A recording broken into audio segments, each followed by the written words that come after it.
Su questo canale ho trattato spesso di fatti storici ed elementi legati alla cultura celtica, ma mi sono reso conto di non aver mai risposto a una domanda che allora mi veniva fatta sovente, ovvero chi erano i Celti?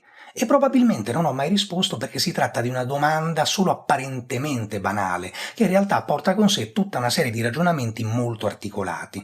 Se volessimo semplificare all'osso, potremmo dire che i Celti erano un insieme di popoli diversi legati tra loro da una serie di tratti comuni. Prima, fra tutti, una comune base linguistica, poi una serie di elementi comuni di cultura materiale e infine, forse, una serie di elementi tratti da un comune sistema di credenze religiose. In questo filmato cercheremo di ampliare questi aspetti, ma per prima cosa andremo a sfatare un mito, quello che vorrebbe tutti i Celti rispondere a uno specifico fenotipo. Poi andremo a parlare della lingua, che è il collante principale, successivamente della cultura materiale e poi elencheremo tutta una serie di macrogruppi che sono raccolti sotto il termine di Celti. Per concludere accennerò brevemente a elementi di tipo religioso che, va detto, ho trattato già in altri filmati, dei quali metterò i link. Prima di cominciare chiedo di condividere quei filmati che trovate più interessanti nei vostri canali social per supportare il canale ed ora cominciamo immediatamente a trattare dei Celti. I classici descrivono spesso i Celti come individui molto alti di fenotipo chiaro. Diodoro Siculo ne sottolinea la statura imponente, l'incarnato candido e i capelli biondi, sia per natura sia perché schiariti artificialmente tramite un uso cosmetico della calce, mentre Tito Livio, Plutarco e Dionigi d'Alicarnasso insistono più volte sulla carnagione lattea e sulla scarsa sopportazione per le alte temperature.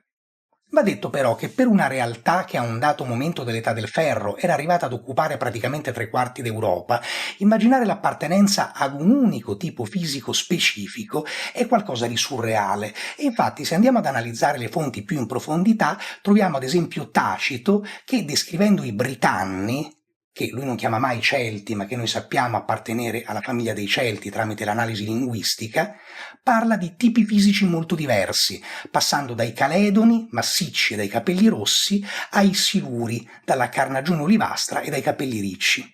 Per concludere, quindi, potremmo dire che all'interno della realtà celtica vi erano fenotipi molto diversi tra loro, anche se sicuramente vi era in certi contesti una percentuale molto alta di biondismo, e che questo elemento era stato esasperato dai classici per alimentare una sensazione di contrapposizione ed alterità.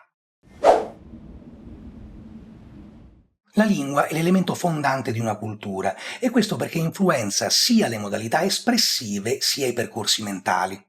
Tutte le popolazioni definite celtiche avevano una comune base linguistica e noi questo lo sappiamo grazie all'analisi del materiale epigrafico e, per quelle realtà che si spingono fino al Medioevo, anche del materiale manoscritto. Le diverse popolazioni celtiche per scrivere utilizzavano alfabeti diversi, forme derivate dall'alfabeto etrusco come il pontico, l'alfabeto greco e l'alfabeto latino. Tutti questi codici però venivano utilizzati per scrivere delle lingue autentiche che avevano dei tratti comuni. La grande famiglia delle lingue celtiche si divide in celtico Q e celtico P, due rami ben distinti. Del celtico Q fanno parte il gaelico o goidelico, la lingua parlata dai Celti d'Irlanda, della quale una forma moderna è parlata tuttora, e le lingue celtiberiche, parlate invece dai Celti della penisola iberica, Spagna e Portogallo, che oggi sono estinte. Dal gaelico sarebbero poi germogliate altre due lingue celtiche, anche queste parlate tutt'oggi, il Manx dell'isola di Man e l'Irs, il gaelico scozzese. Del celtico P invece fanno parte il gallico, la lingua parlata anticamente dai Celti del continente, con l'esclusione ovviamente della penisola iberica, che probabilmente doveva essere divisa in molte forme diverse tra loro, tutte oggi estinte. E il brittonico, parlato invece dai Celti della Britannia. A sua volta il brittonico avrebbe dato vita a forme diverse. Il cumbrico, il camraig o gallese, il cornico e il bretone. Vi era poi il pittico, parlato dai Celti della Caledonia, che di volta in volta oggi i linguisti accorpano alle lingue brittoniche oppure assegnano a un ramo autonomo del celtico P, molto vicino però al brittonico.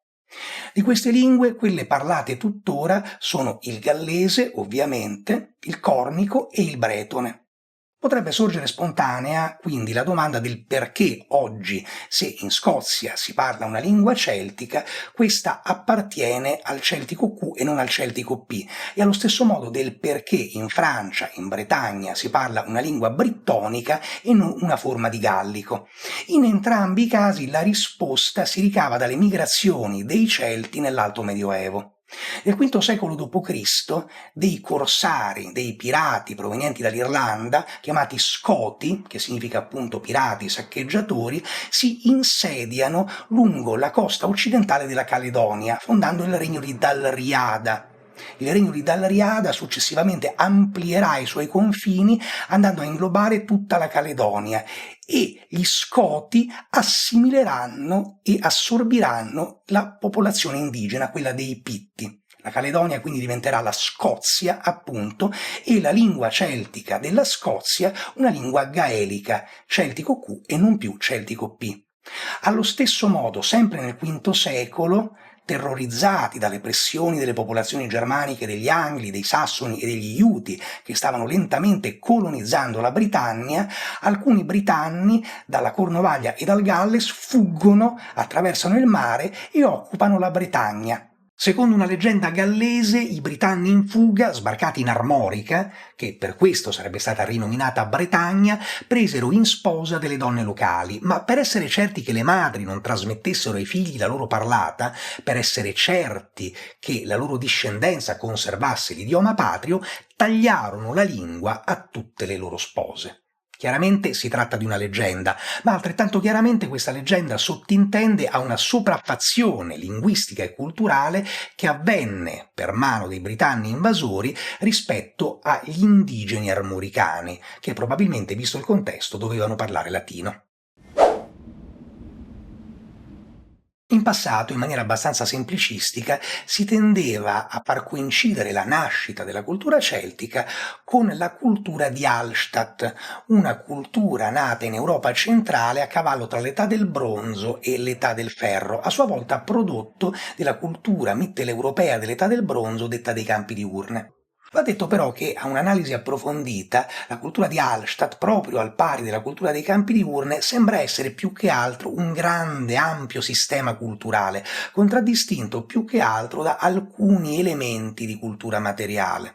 La frangia occidentale della cultura di Hallstatt effettivamente sembra riguardare realtà parlanti lingue celtiche, ma al contempo quella orientale invece sembra interessare quello che diventerà in futuro il mondo illirico. Al contempo abbiamo culture coeve ma nettamente distinte da quella hallstattiana, come la cultura di Gola Secca, in Italia nord-occidentale e Canton Ticino, e la cultura castreia nella penisola iberica, che comunque mostrano una forte connotazione celtica. Nell'impossibilità quindi di fare chiarezza in questo quadro molto confuso, bisogna aspettare il V secolo a.C., con la nascita della cultura latène.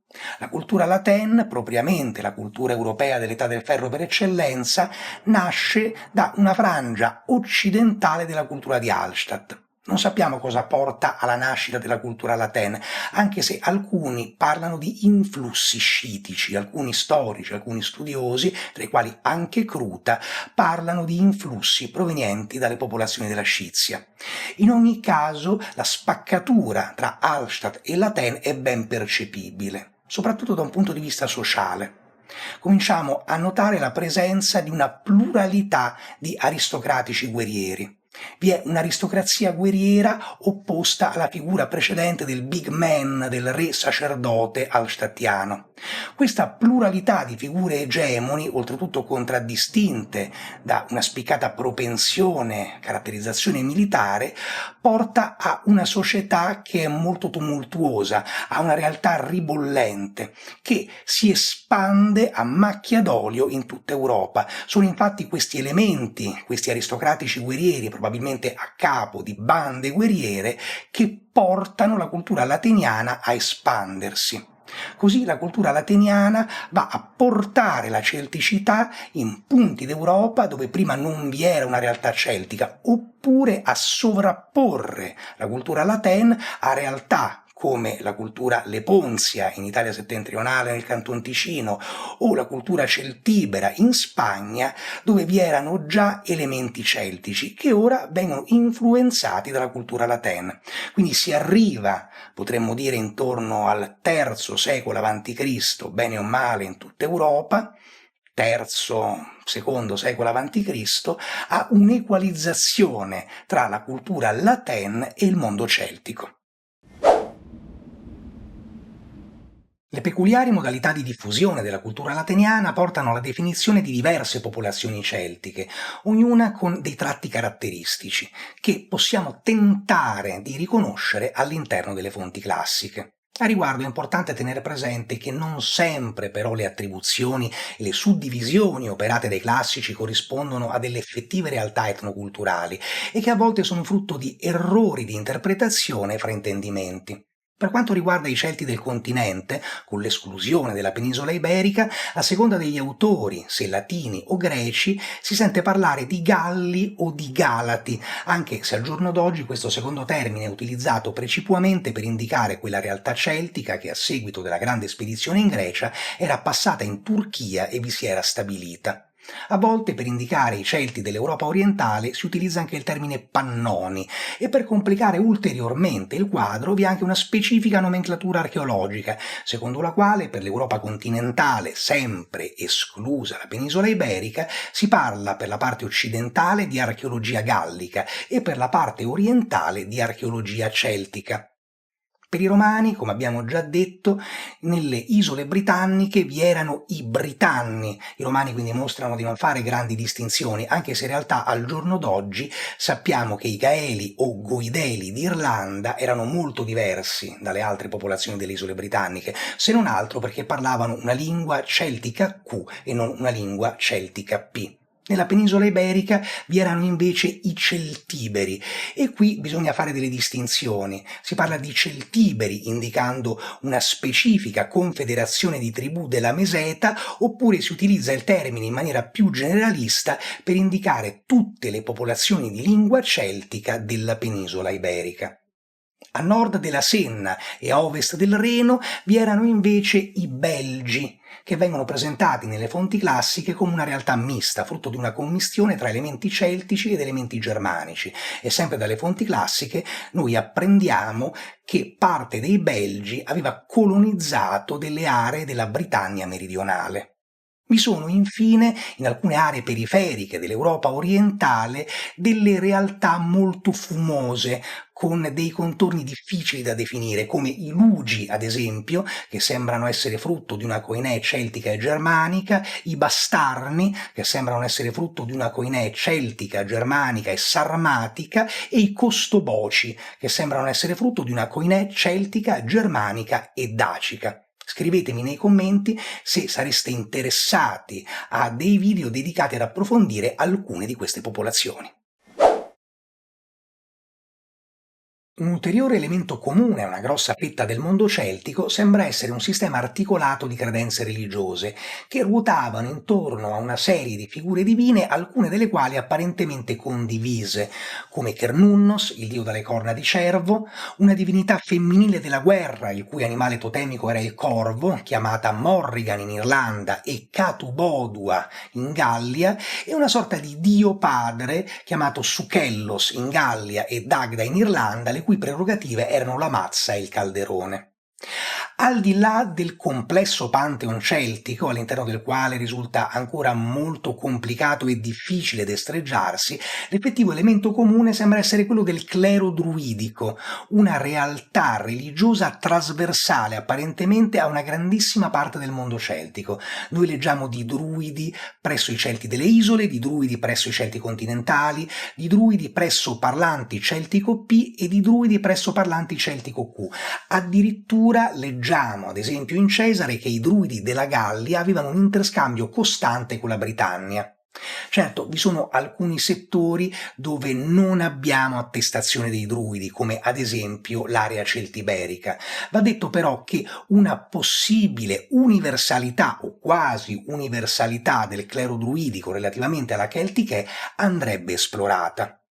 Termina qui questo filmato dedicato ai Celti, una carrellata molto generale. Se volete ulteriori approfondimenti fatemelo sapere e se il video vi è piaciuto mettete un mi piace ed iscrivetevi al canale. Grazie.